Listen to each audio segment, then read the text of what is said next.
میری طرف سے تعبیر ٹی وی دیکھنے والے سبھی معزز دوستوں کی خدمت میں السلام علیکم۔ دوستو، آج ہم سیر کرنے والے ہیں پاکستان کی جنت گلگت بلتستان کی۔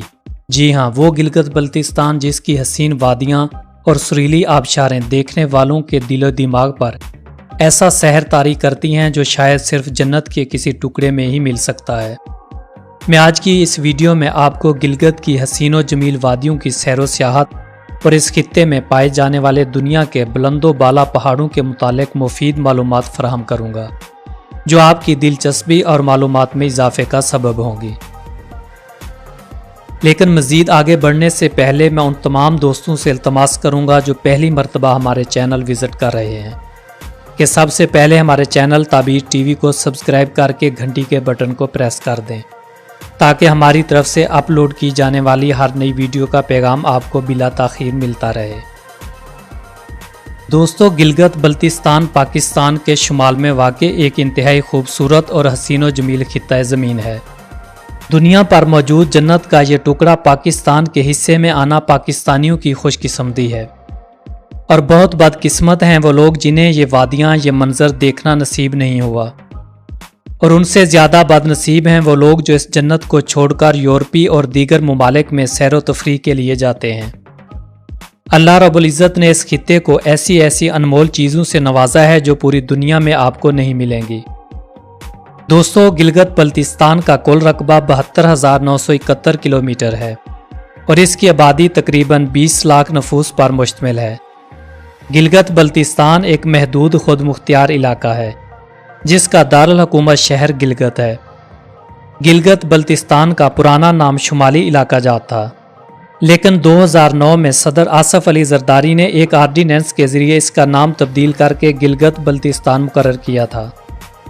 اگر گلگت بلتستان کے محل وقوع کی بات کی جائے تو اس کے مشرق اور شمال مشرق میں بھارت کے زیر قبضہ وادی جموں کشمیر کی سرحد واقع ہے، مغرب میں صوبہ خیبر پختونخوا، شمال میں افغانستان کی واخان راہداری، اور چین کا سب سے زیادہ مسلم آبادی والا صوبہ سنکیانگ واقع ہے۔ جنوب میں آزاد کشمیر اور جنوب مشرق میں لداخ کی سرحد واقع ہے۔ گلگت بلتستان سکردو، روندو، شگر، خرمنگ، گلتری اور خپلو جیسی حسین وادیوں پر مشتمل ہے۔ انتظامی لحاظ سے گلگت بلتستان کو 3 ڈویژنوں اور 6 اضلاع میں تقسیم کیا گیا ہے۔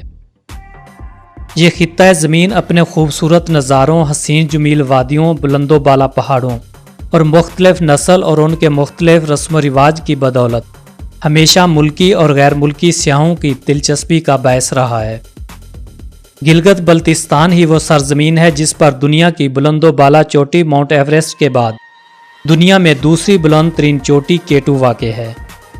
دنیا میں قاتل پہاڑ کے نام سے شہرت رکھنے والا نانگا پربت بھی اپنی بلندیوں کے ساتھ گلگت بلتستان کی زمین پر برجمان ہے، جو اونچائی کے اعتبار سے دنیا کے خطرناک ترین پہاڑوں میں شامل ہے۔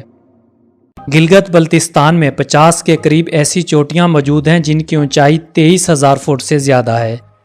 یہ علاقہ دنیا کے بلند و بالا پہاڑی سلسلوں کے مرکز میں واقع ہے، جس میں کوہ قراقرم، مغربی ہمالیہ اور پامیر پہاڑوں کے وسیع و عریض سلسلے موجود ہیں۔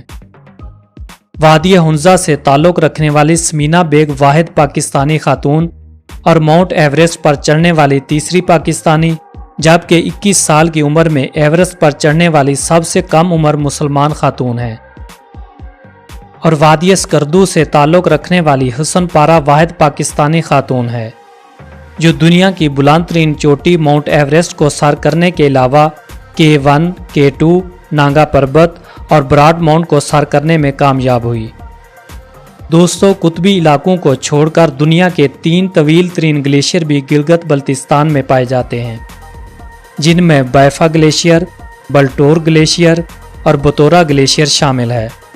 ان کے علاوہ یہاں پر دنیا کی سب سے بلندی پر واقع جھیلیں بھی موجود ہیں، جن میں شوسار جھیل، وادی نالٹر میں موجود نیلٹر جھیل، سکردو میں ستپارا توسو جھیل، پوروگ توسو جھیل، کھڑاک جھیل، استور کے قریب راما جھیل اور خرمنگ میں واقع گھرمیز جھیل انتہائی خوبصورت اور مقبول جھیلیں ہیں۔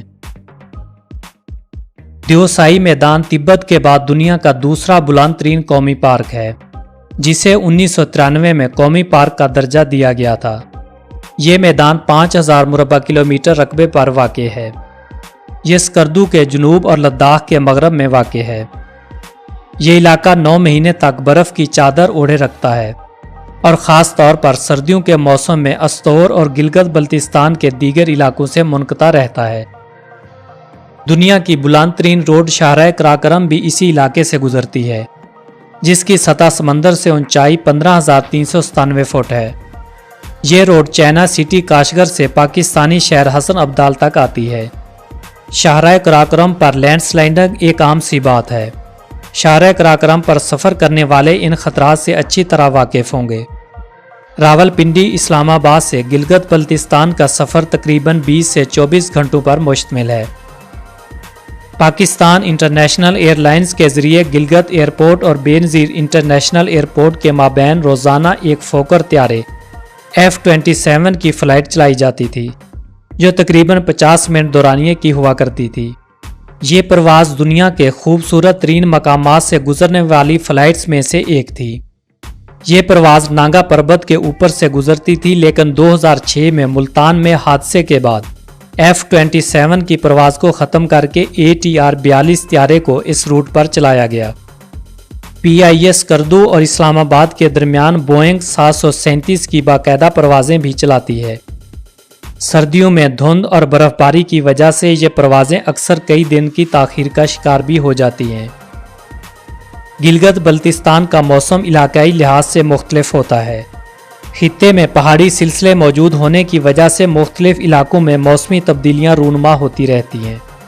سلسلہ قراقرم اور ہندو کش میں موسم کافی خشک ہوتا ہے، جبکہ چلاس، استور، کھپلو، ہنزا اور نگر جیسی وادیوں میں موسم گرما کے دوران بھی موسم کافی ٹھنڈا ہوتا ہے اور یہاں کا اوسط درجہ حرارت 20 سیلسیس سے بھی کم ہوتا ہے۔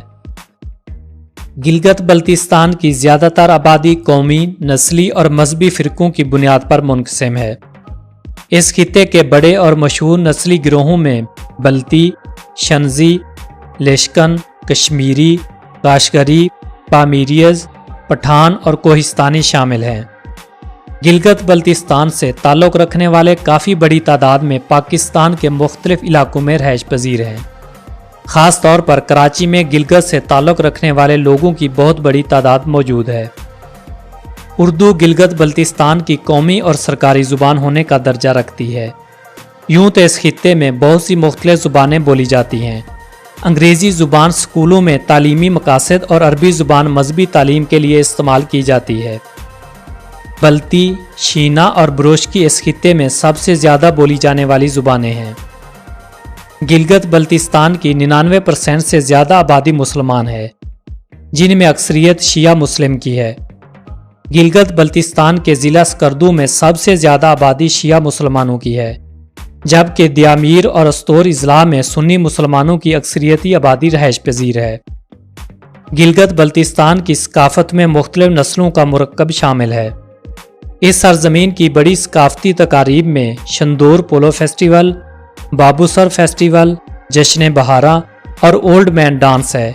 یہ ایک روایتی رقص ہے جس میں کچھ لوگ پرانے طرز کے لباس پہن کر ڈانس کرتے ہیں۔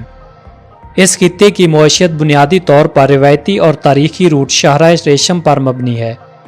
اس کے علاوہ چائنا ٹریڈ آرگنائزیشن فورم نے مقامی لوگوں کو سرمایہ کاری اور جدید تجارت کے بارے میں آگاہی دی۔ بقیہ بنیادی معیشت زراعت اور سیاحت کے شعبے سے وابستہ ہے۔ زرعی مصنوعات میں گندم، مکئی، جو اور پھل ہیں، جبکہ سیاحت کے شعبے میں ٹریکنگ اور کوہ پیمائی سب سے زیادہ مشہور ہے۔ گلگت بلتستان کے لوگ معاشی لحاظ سے مستحکم، اخلاقی اعتبار سے انتہائی ملنسار اور محبت کرنے والے ہیں۔ یہاں پر تعلیم پر خاص توجہ دی جاتی ہے۔ گلگت بلتستان کی 99% آبادی پڑھی لکھی، باشعور اور اعلیٰ تعلیم یافتہ ہے۔ اس خطے میں بہت سی اقسام کی کھیلیں کھیلی جاتی ہیں، لیکن سب سے زیادہ مشہور اور کھیلے جانے والا کھیل پولو ہے۔ گلگت بلتستان کی ہر وادی میں تقریباً ایک پولو گراؤنڈ موجود ہے۔ ان میدانوں میں ہونے والے میچز مقامی لوگوں کے علاوہ غیر ملکی سیاحوں کو بھی اپنی طرف راغب کرتے ہیں۔ ہر سال شندور میں پولو ٹورنامنٹ کا اہتمام کیا جاتا ہے، جس میں گلگت کے علاوہ چترال کی پولو ٹیمیں بھی حصہ لیتی ہیں۔ دیگر مشہور کھیلوں میں فٹ بال، کرکٹ، والی بال اور ٹریکنگ قابل ذکر ہیں۔ پاکستان کا سب سے بڑا دریا دریائے سندھ ہے، جو پنجاب کے علاوہ ملک کے دیگر وسیع و عریض حصے کو سیراب کرتا ہے۔ اس کی ابتدا تبت کی ایک جھیل مانسورو کے قریب سے ہوتی ہے۔ یہ دریا خیبر پختونخوا میں پہاڑوں سے اتر کر میدانوں میں داخل ہوتا ہے۔ صوبہ پنجاب اور صوبہ سندھ سے ہوتا ہوا کراچی کے نزدیک بحیرہ عرب میں شامل ہو جاتا ہے۔ دریائے سندھ اور بلند و بالا پہاڑوں کے درمیان گھرے اسکردو کے سرخ سیب، چیری اور خوبانی کے باغ اس وادی کی خوبصورتی کے لیے کافی ہیں۔ گلگت بلتستان کے مشہور اور دل افروز مقامات میں Hushe valley, Naltar valley, Deosai national park, fairy meadows اور کیٹو بیس کیمپ شامل ہے۔ دوستو، یہ تھی گلگت بلتستان کے بارے میں ایک خوبصورت سی ویڈیو، لیکن اس چھوٹی سی ویڈیو میں گلگت بلتستان کی خوبصورتی کو سمویا نہیں جا سکتا، اس لیے میں کوشش کروں گا کہ کسی اور ویڈیو میں آپ کو اس کے سیاحتی مقامات کے بارے میں تفصیل سے آگاہ کروں۔ اگر ویڈیو اچھی لگی ہو تو لائک اور شیئر ضرور کیجیے گا۔ میری حوصلہ افزائی کے لیے کومنٹ سیکشن میں اپنی قیمتی آراء سے آگاہ کرنا بالکل نہ بھولیے گا۔ اگلی ویڈیو تک اپنے اس دوست فاروق عدیل کو دیں اجازت۔ اللہ نگہبان۔